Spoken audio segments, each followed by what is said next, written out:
En aucune manière, ce projet ne signifie, contrairement à ce qui peut être dit, ne signifie une architecture statutaire qui reviendrait en arrière sur ce que les DH ont connu par exemple avec la 5e, la 4e, la 3e, la 2e et la première classe. Aujourd'hui, on n'en est plus là. Les architectures statutaires ont beaucoup évolué. Elles sont aujourd'hui, elles ne sont pas au gré de notre ministère, elles se font sous l'égide de la fonction publique. Les architectures statutaires s'harmonisent pour l'ensemble des corps de la fonction publique, pas uniquement pour les directeurs, mais pour les directeurs, ça viendra aussi. Il faut savoir aussi que la fonction publique bloque techniquement, on va dire, l'unicité entre les deux corps, parce qu'elle attend du ministère de la Santé qu'il ouvre le projet. Et c'est le ministère de la Santé qui, aujourd'hui, n'ose pas ouvrir le projet. Elle n'ose pas ouvrir le projet, non pas parce qu'elle n'est pas convaincue que tout ce que je viens de dire, à savoir que la mixité des équipes est une réalité, le détachement aujourd'hui, je crois qu'en 2017, on a dû avoir, 170 détachements et une cinquantaine d'intégrations de D3S dans le corps DH, qu'ils exercent dans tout type d'établissement, y compris en CHU, y compris à l'assistance publique hôpitaux de Paris. Donc aujourd'hui, il n'y a plus aucun frein pour un directeur d'établissement DH ou D3S, et notamment les DH, puisque ce sont eux qui recrutent les D3S en détachement dans le corps des DH, à recruter des D3S qui ont aujourd'hui, quand on regarde les profils de recrutement à l'école, à peu près le même background de formation initiale. Les différences, même sur le recrutement par la voie du concours interne, se tarissent, puisque aujourd'hui le concours interne recrute essentiellement dans les corps d'attachés et d'ingénieurs, surtout d'attachés. Et ces attachés sont aujourd'hui avec des niveaux de diplôme et de formation initiale qui sont certes pas forcément un profil Sciences Po complet, mais ça arrive.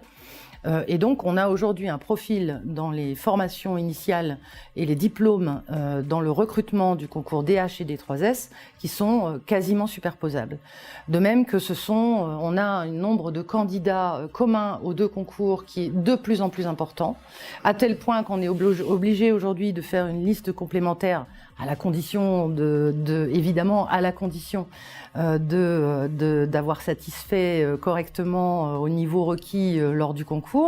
Mais aujourd'hui, les pouvoirs publics font des listes complémentaires pour les D3S aussi larges que possible, parce que ceux qui réussissent les deux concours sont de plus en plus nombreux. Et évidemment, à part quelques exceptions, ne serait-ce que pour les différences de reconnaissance en termes de rémunération, sachant qu'ils peuvent exercer aussi bien auprès des personnes en situation de handicap que dans un établissement sanitaire très pointu comme un CHU, évidemment, ils choisissent le concours DH. Donc pour nous, cette nécessité de l'unicité statutaire, elle prend racine dans la réalité du recrutement, la réalité du fonctionnement, la réalité des évolutions et celles que nous allons vivre, notamment au travers de la réorganisation du crantage des établissements dans un système qui ira de l'hôpital de proximité, qui ressemble étrangement aux établissements qui sont aujourd'hui réservés aux D3S, même sanitaires, avec des lits de médecine, un minimum de plateaux techniques, des consultations avancées. Et je pense que du coup, cette projection dans l'avenir, qui n'est pas immédiat, qui prendra du temps, nous permet d'asseoir encore plus ce projet d'unicité statutaire. Et personne n'aura à y perdre, ni les D3S, ni les DH. Ni les D3S, parce qu'il n'est pas question d'en faire une sous-catégorie des DH, ni les DH, parce que c'est un enrichissement. Et de toute façon, dans les équipes de direction aujourd'hui, dites-moi qui ne travaille pas avec un D3S dans une équipe de direction, qui a les mêmes responsabilités que les autres membres de l'équipe de direction, en tout cas des responsabilités de direction, et qui aussi effectue les mêmes astreintes de direction, les mêmes gardes de direction, qui prend des décisions, conseille stratégiquement le chef d'établissement sur son domaine de compétences.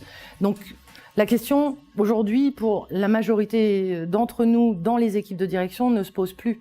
Le recrutement d'un D3S en détachement dans le corps des H ne fait plus frémir personne. Et d'ailleurs, quelle que soit l'obédience du chef d'établissement, qu'il soit dans une organisation qui est pro ou contre, c'est la compétence et le profil du candidat qui va primer, plutôt que son corps d'appartenance.